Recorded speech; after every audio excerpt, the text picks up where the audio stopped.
Chapter 4. On our selection. My object all sublime, I shall achieve in time, to let the punishment fit the crime, the punishment fit the crime. The Mikado, W.S. Gilbert, 1885. The trouble with tea. Australia, as its most viciously eloquent Prime Minister Paul Keating once pointed out, is the arse end of the world. So what inspired Great Britain to select distant Botany Bay as the outhouse of its empire? Let's start with tea. The English love tea. So do Americans.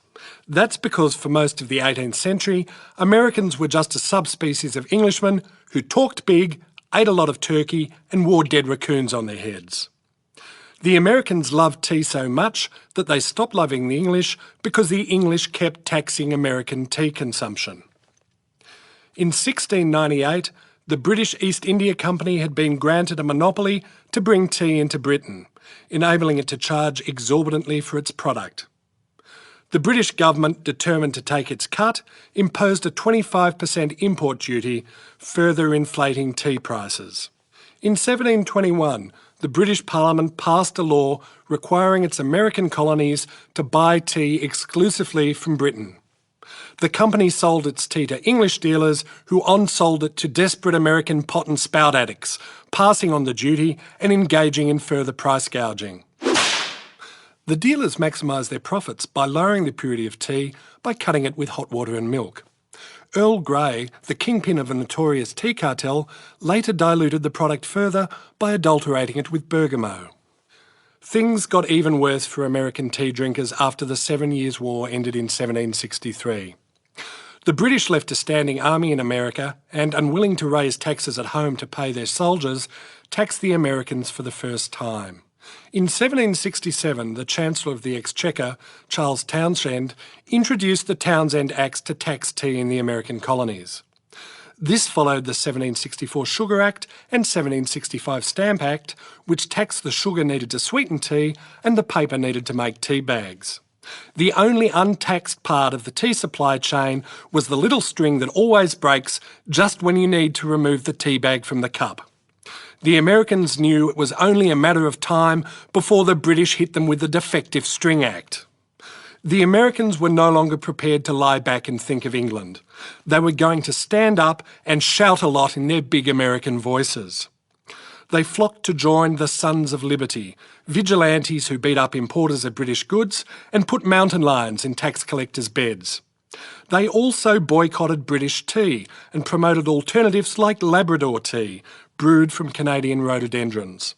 Unfortunately, Labrador tea contained ledol, a potent toxin that caused severe stomach cramps and paralysis. This made some Americans desperate enough to switch to coffee. American coffee is the worst drink in the universe.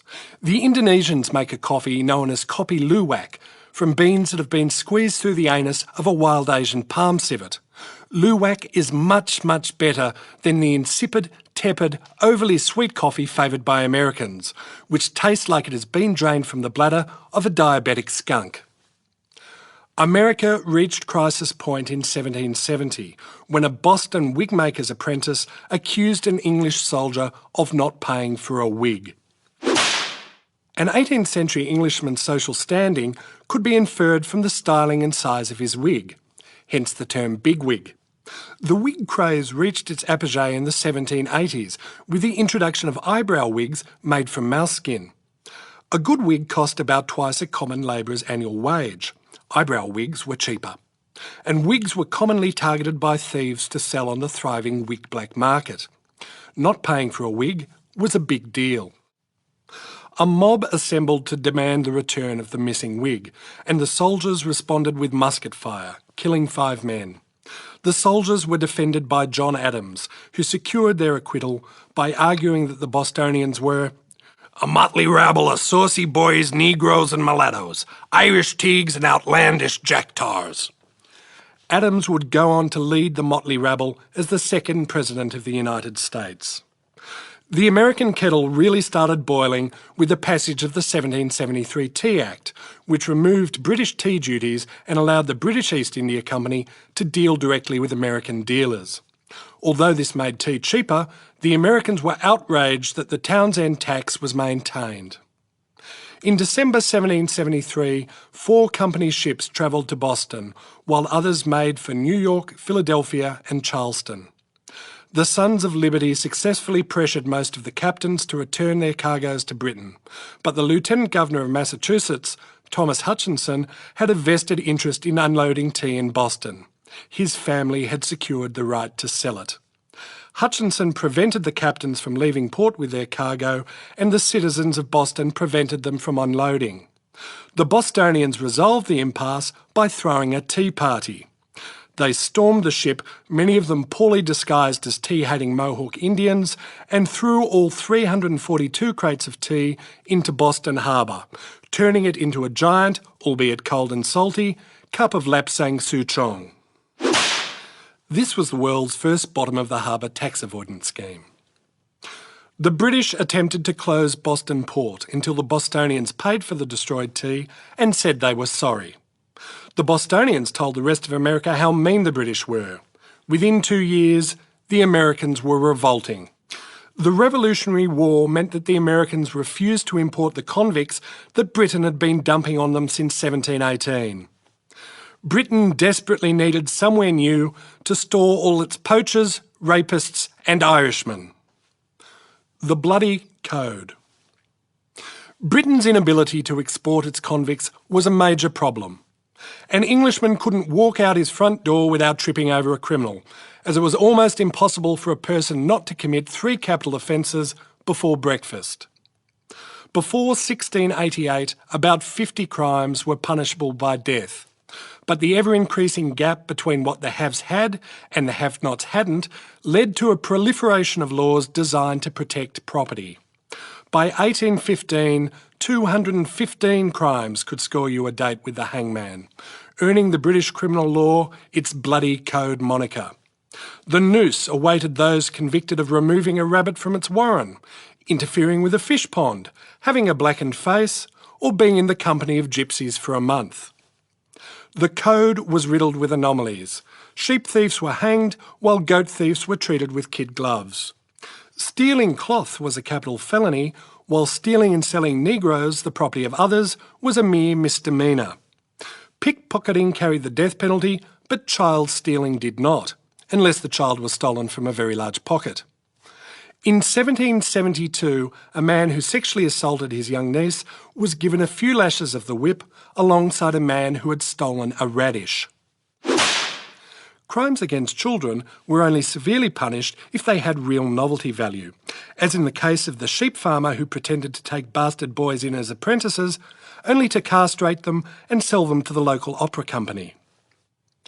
The code required malice aforethought to be established to prove the offence of murder, so murderers were often charged with some lesser but easier to prove capital offence. For example, a servant who hit his master 15 times with an axe was hanged for entering his master's study without permission. Country matters. The code was also designed to keep country people in their place, face down in the muck under the boot heels of wealthy landholders. The 1671 Game Act imposed the death penalty on those who hunted hare, partridge, pheasant or moorfowl, even on their own land, unless they had large estates or were closely related to someone who did. The propertied rich could hunt wherever they liked and were perfectly entitled to enter a peasant's smallholding and trample his turnip crop in pursuit of a pheasant. The game laws were later extended to hunting deer and other edible animals on land without the owner's permission. Eating humble pie, made from a deer's entrails or humbles, became a status symbol. The term now has the opposite meaning to its Georgian usage. The lower classes who had hunted game on local estates for centuries considered these laws unfair and would sneak onto their betters' property at night with faces blackened to prevent identification. This led to the introduction of the hated 1723 Black Act, which made it a capital offence to have a face blacked or otherwise disguised, striking terror into the heart of every coal miner, chimney sweep and politically incorrect minstrel. The Black Act was once used to prosecute coal miners who vandalised a toll booth. The prosecutor couldn't prove which miners did the vandalising, so prosecuted them all for having black faces. Georgian legal scholars pointed out that the Act doubly discriminated against coal miners, as they could also have been prosecuted had they washed their faces, as clean coal miners would be regarded as going about disguised. The Enclosure Acts also oppressed the rural poor by requiring properties to be fenced, which was expensive and prevented them from grazing their livestock on common land.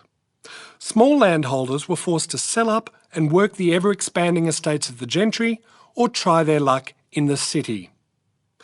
Poaching was not the only capital crime routinely committed by country folk. England had a population of 8 million people in the late 18th century, and about 20,000 of them were smugglers. Tea was the smugglers' contraband of choice, with an estimated £21 million of the beverage smuggled into England in 1783.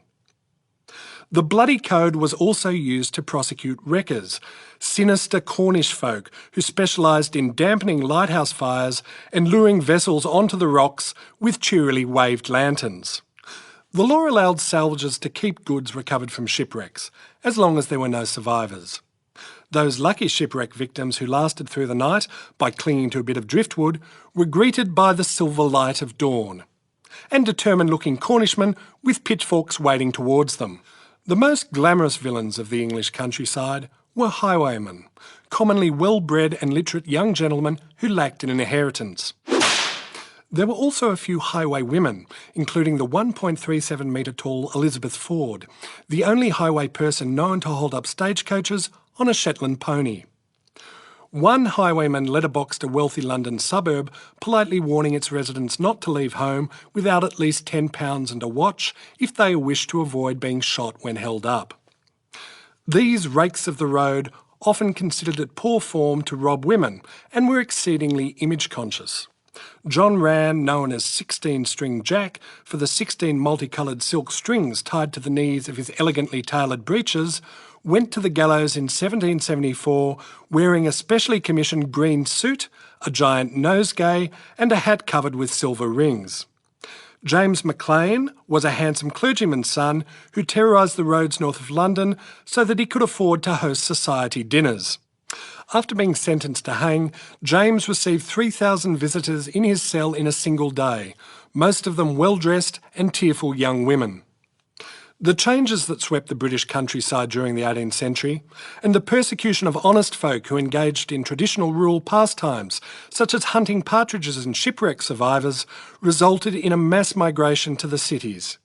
And one city's siren call could be heard above all others: Babylon on the Thames.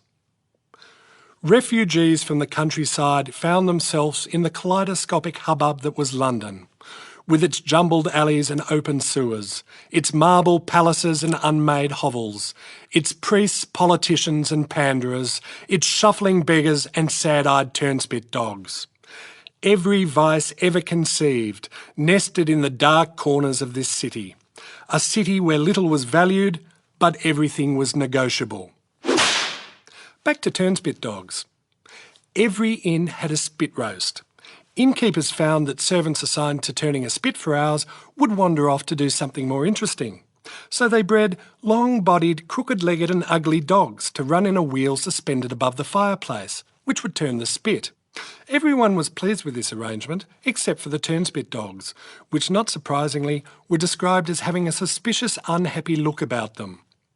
The unpleasant nature of the work meant the dogs worked in shifts, which may have given rise to the proverb, "Every dog has its day." Turnspit dogs, as an added indignity, were also taken to church as foot warmers. The breed mercifully became extinct after the invention of the steam-powered rotisserie. Londoners sought solace from these surroundings in gin. In 1750, 1 in every 15 houses in the City of London was a pub. In Westminster, in London's West End, it was 1 in 8, and in the neighbouring parish of St Giles, 1 in 4. Scurvy rode through the winter streets on its pale horse, while summer served up a smorgasbord of fatal poxes and fevers. The children of the poor were expected to start work by the age of 4. They could be found begging, combing the city for dog shit, which along with cat brains and human urine was used to tan leather, or being stuffed up chimneys. By the mid-18th century, London had a population of 650,000 people, of whom a staggering 62,000 are estimated to have engaged in prostitution. Not all 18th century prostitutes were women. A 1780s raid on Covent Garden, London's Red Lamp capital, netted 22 ladies of the night, 2 of whom were men dressed in drag. Real British women had real problems. They could not own property and their work options were limited. They might take jobs as poorly paid servants or as seamstresses. Prostitutes euphemistically gave their occupation as seamstress when arrested, which greatly upset the genuine seamstresses who constantly had to ask furtive-looking men to stop hanging around their dress shops. While London housed great poverty, it was also home to great wealth. Gradually, it dawned on the poor that they were missing out on something. The poor were assaulted by the sight of the well-to-do walking the streets in their fine silks, holding tea parties on the banks of the Thames, and laughing gaily as they stuffed vast quantities of tobacco up their nostrils. Nasal tobacco, or snuff, was the drug of choice among London's elite. Queen Charlotte, the wife of George III, was an absolute snuff hound who could snort her way through an entire Virginian tobacco plantation in a single sitting. London's aspirational poor were ingenious at devising new ways of parting people from their property. Tom Gerard taught his dog to pick pockets and was eventually hanged as an accessory to the dog's crimes. Roderick Audrey, a sweet-faced boy, trained his pet sparrow to enter London townhouses. He would knock on the door, bottom lip trembling, and beg the butler to let him in to retrieve his beloved pet. Once inside, he would grab the bird and as much gilded cutlery as he could stuff down his trousers. Obadiah Lemon would cast a hooked line into the windows of passing coaches, depriving passengers of their hats, wigs, scarves, and the occasional eye. But London's greatest criminal genius was undoubtedly Jenny Diver. Jenny was atypical of England's criminal population in that she was a she. Most female crime was committed within the family, or in the case of bigamy, within the families. Between 1782 and 1787, only 12% of those accused of crimes in the home counties were female. Women were also less likely to be arrested, and the men exploited this during the 1760s London food riots by dressing in their wives' clothes before going out to throw cobblestones at soldiers. Jenny, dressed as a baroness with her lover disguised as her footman, would knock on the door of a great house and faint into the arms of whoever opened it. The entire household would soon be rushing around fetching smelling salts and cups of tea, while her footman ransacked the joint. Jenny would miraculously recover, haughtily present her calling card to the mistress of the house, invite her to tea, and leave with great dignity and several £100 worth of silver plate. Jenny would scour the theatre district for well-dressed gentlemen and invite them to a room in a nearby inn. When her mark had undressed, an accomplice would burst in and tell Jenny that her husband had returned early. Jenny would usher her new friend into a cupboard and instruct him to hide. The confused punter would emerge several hours later to find his clothes and money stolen and an angry innkeeper demanding that he settle the unpaid room bill. Jenny also owned a custom-made suit with a false pregnancy bulge and lifelike wooden arms. She would sit demurely in church, fake hands on fake stomach, while she pickpocketed those around her and stored the loot in her bogus belly. The world lost one of its great original thinkers when Jenny went to dance for the hangman. Starched collar crime. The British criminal law was built on the ancient legal principle of ictus differentes differentibus gentibus, or different strokes for different folks. Prosecutions were brought by private citizens and the wealthy simply paid would-be prosecutors to go away, or if this failed, bought a juror's kid a pony. Local magistrates recognised that convicting a chap with whom one regularly shared an evening sherry was just not cricket. In the unlikely event that a gentleman was convicted, the king could be relied on for a pardon. Although duelling was a capital offence under the code, prosecutions were rarely brought because men of quality were forever stabbing and shooting each other in the name of honour.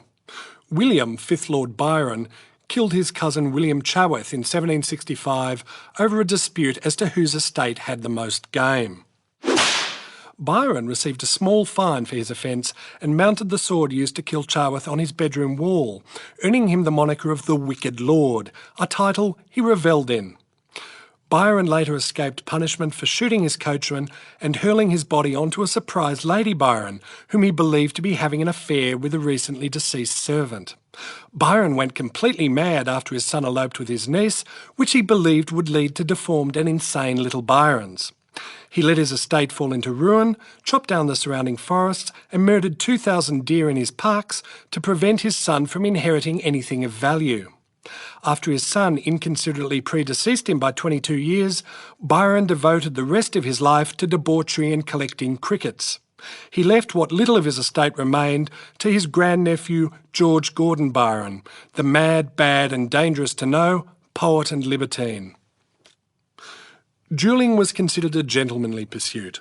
John Wilkes, the parliamentary reformer and baboon owner, was regularly challenged to duels by wealthy skirt-wearing gingers on account of his well-publicised hatred of Scotsmen. Pitt the Elder and Lord Shelburne, two of Britain's greatest prime ministers, both fought duels with political opponents, and Lord Castlereagh, when Secretary of State for War and the Colonies, shot the Foreign Secretary before a cabinet meeting. Of course, duelling was only tolerated where both parties were gentlemen. The establishment was outraged when in 1784 a noble was shot by his milkman over an unpaid milk bill. Occasionally a member of the nobility was such a bastard, however, that his peers had no choice but to find him guilty of something. Nobles charged with felonies were literally judged by their peers in the House of Lords, a chummy arrangement that lasted until 1948. The peers politely ignored Earl Ferrers when he horsewhipped his groom and beat his wife in public, but were disturbed when he forced his steward to kneel, shot him in the head, and then taunted him for the 10 hours it took him to die. Ferrers was stunned by the guilty verdict and outraged that his request for his mistress to stay with him in prison was refused. He was hanged from the neck until dead. Well hung. There were many colloquial terms for hanging, including to dangle in the sheriff's picture frame, Morris, dance the Paddington Frisk, and go west. This last term was popularised by village people. Most terms for hanging alluded to dancing, as the short drop used in hangings before 1850 didn't break the neck, but resulted in death by strangulation, causing the victim to twitch and jiggle amusingly for several minutes. Everybody loved a good hanging, with tens of thousands gathering to witness executions at London's Tyburn Tree. Mrs. Proctor, the elderly woman who owned the property next door, erected private viewing boxes in her garden and could make over £500 from a high-profile hanging. Hangings were a great girls' day out, with women attendees outnumbering men. Hangings fulfilled much the same function as today's book clubs. Hanging was not the code's worst punishment. Female, but not male, counterfeiters could be burned at the stake. The last woman went up in smoke 2 years before the first fleet sailed for Botany Bay. Magistrates could order other terminal punishments, such as being hanged alive in chains, injected with the pus of smallpox victims, or being bitten by a rabid dog. The worst possible fate was to have one's corpse given to an anatomist, as being dissected precluded bodily resurrection on Judgment Day. Anatomists were pale, blinking men of medical science who spent their nights wandering around cemeteries with shovels and their days doing unpleasant things in morgues.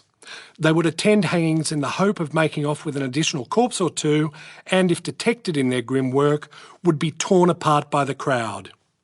Nobody liked an anatomist. Soft justice. With all this hanging, burning and dissecting, one might have assumed that the British had their criminal problem well in hand. Unfortunately, this was not the case. As most jurors fancied a bit of forbidden pheasant, even a man caught red-handed and black-faced with a shotgun bag full of dead birds and a sticker on the back of his horse saying poachers do it better in the dark stood a good chance of acquittal. Bleeding heart magistrates would commonly appraise stolen goods at just below the value attracting the death penalty. The law would not allow the execution of a pregnant woman, so a woman who successfully pleaded her belly was usually granted a permanent reprieve to look after her child. And King George III, who was a bit soft in the head, kept pardoning his subjects. Moreover, the British were increasingly drawn to the ideas of Jeremy Bentham, a liberal reformer who believed capital punishment should be reserved for particularly nasty murderers, with other criminals to be sensitively imprisoned, mutilated or castrated. Bentham, who argued that it was possible to scientifically determine an exact punishment for each crime, was opposed to whipping because the severity of the punishment depended on the strength of the whipper rather than the sins of the whippee. He spent many happy years trying to invent a whipping machine that would deliver lashes at a standard rate and force. While everybody thought Bentham's obsessive interest in whipping a bit odd, they were interested in his novel idea that criminals might be punished by imprisonment. Historically, prisons were privately run institutions for debtors and those awaiting trial or punishment. Prison owners chained prisoners to the floor to economise on guards, although prisoners could pay to be unchained and to be given other privileges such as food. The owners also cut costs by skimping on unnecessary fripperies like sewerage, heating and windows. Windows were taxed between 1696 and 1851 because it was harder to hide windows than money. Tight asses responded by bricking up their windows, and Scotland entered a second dark age. Jailers supplemented their incomes by running prison taverns and charging members of the public to view the inmates. The combination of alcohol, access to prisoners, and the desperation of female inmates to plead the belly or obtain money for food meant jailers doubled as organised sex tour operators. The Gentleman's Magazine in 1677 described English prisoners as a most wretched class of human beings, almost naked, with only a few filthy rags, almost alive and in motion with vermin, their bodies rotting with bad distemper and covered with itch, scorbutic and venereal ulcers. In 1777, John Howard's The State of Prisons reported that a windowless cell of 6 by 16 feet housed more than 24 men and women. Prisons were not nice places, and until the early 1800s, they were not designed to meet the long-term accommodation needs of Britain's criminal underbelly. Instead, Britain transported its unhanged poachers and friends of gypsies to America, a punishment based on the peculiarly British assumption that leaving Britain was the worst conceivable penalty short of death. Americans who did not own plantations, which was most of them, opposed this practice because when the convicts weren't picking cotton or tobacco, they were picking American pockets. The British ignored these concerns and happily made their criminals America's problem until the tea really hit the fan in 1775. The Incredible Hulks. Once American independence had removed the transportation option, the easiest solution to address Britain's overflowing prisons was to hang more people. Another was to grant lots of pardons. Many women were freed unconditionally, and men were pardoned if they agreed to join the army and go kill some Americans. But magistrates continued to impose sentences of transportation, making it clear that the lack of a place to transport people to was not their problem. William Eden, the Under-Secretary of State, came up with an ingenious solution to the impasse. In 1775, he proposed that male prisoners be sent aboard a proper vessel in the river in the usual manner and as if in due course for transportation. This allowed everyone to pretend that the inmates of these floating jails would be transported on the next high tide, and certainly by next Thursday, at the absolute latest. Honestly. And so the convict hulks were born. Originally intended as a stopgap until the Americans came to their senses and begged to rejoin the Empire, the hulks became England's first long-term prisons. They remained in service until 1853. The hulks were overseen by Duncan Campbell, who was a humane and compassionate man. He was just not very good at looking after his charges. The chained inmates were poorly clothed and fed, and no fire or candles were allowed at night, as the ships were made of wood and accommodated some of Britain's most enthusiastic pyromaniacs. And bathing was prohibited as unwholesome. The British disliked bathing so much that soap was subject to punitive taxes until 1853. Bathing was still sufficiently novel in 1861 that Dr. Harriet Austin published a how-to pamphlet titled Baths and How to Take Them. Some less generous souls would suggest that England is still awash, or perhaps more accurately a pat down with a dry flannel, with hydrophobia to this day.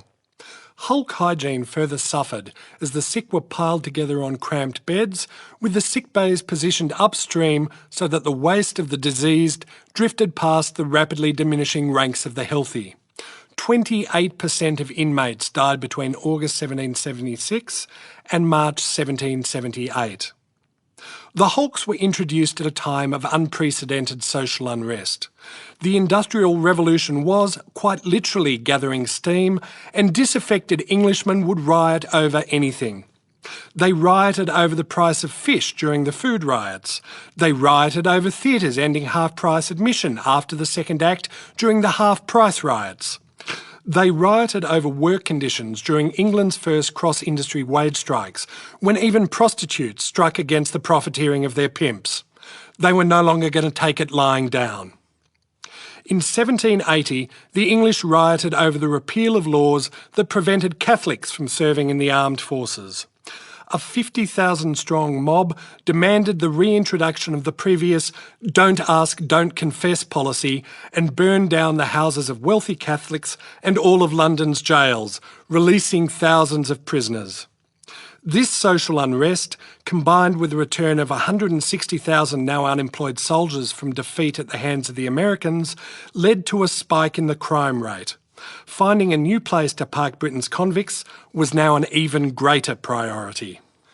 Getting the dope on Botany Bay. In 1779, a parliamentary committee considered possible new sites to stash the Empire's undesirables.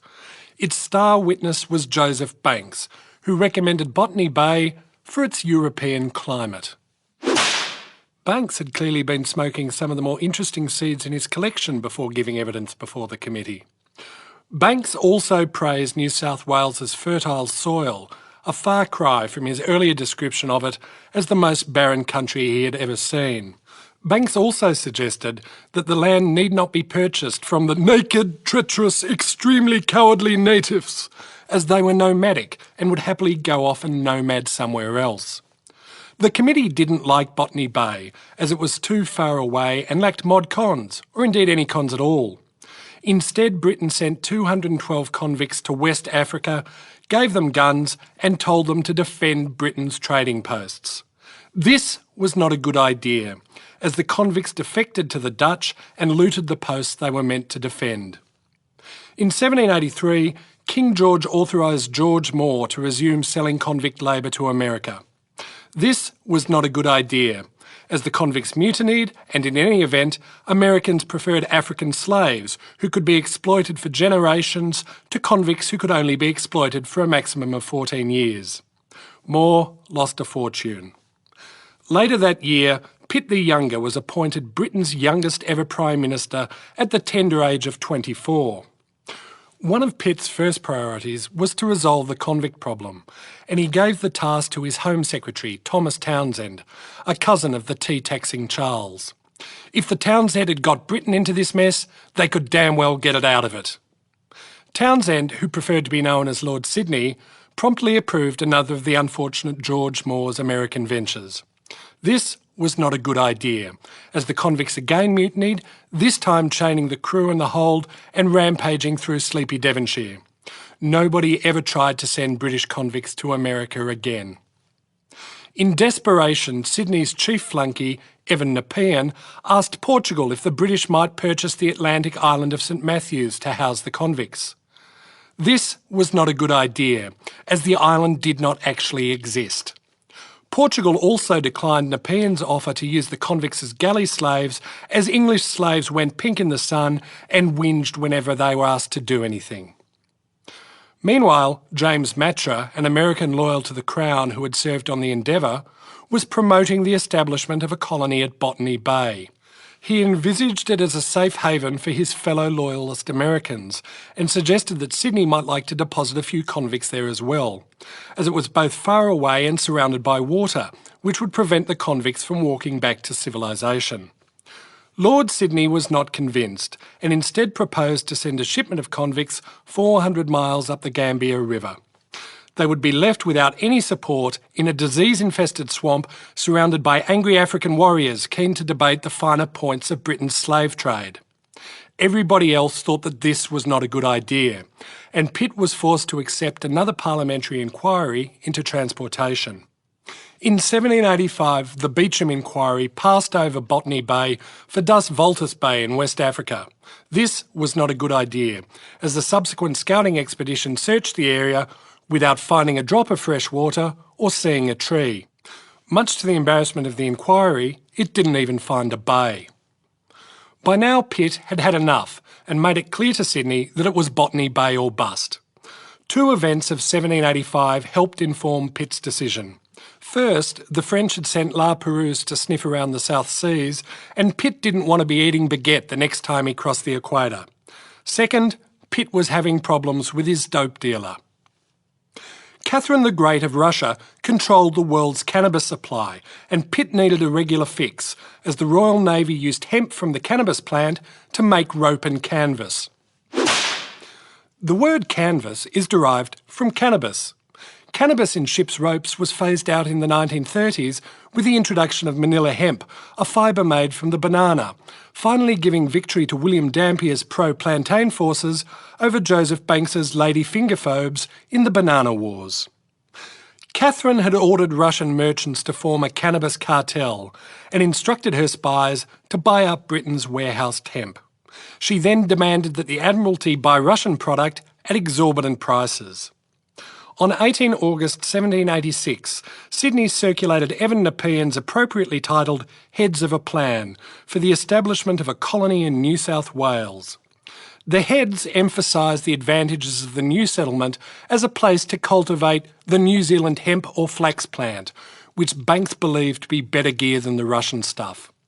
It also promoted the colony as a potential source of Norfolk Island pine for the Navy's ships and of Asiatic productions, cotton and spices. Australia owes its existence to tea, tax evasion, criminals and cannabis. With these four sturdy pillars as its foundation, what could possibly go wrong?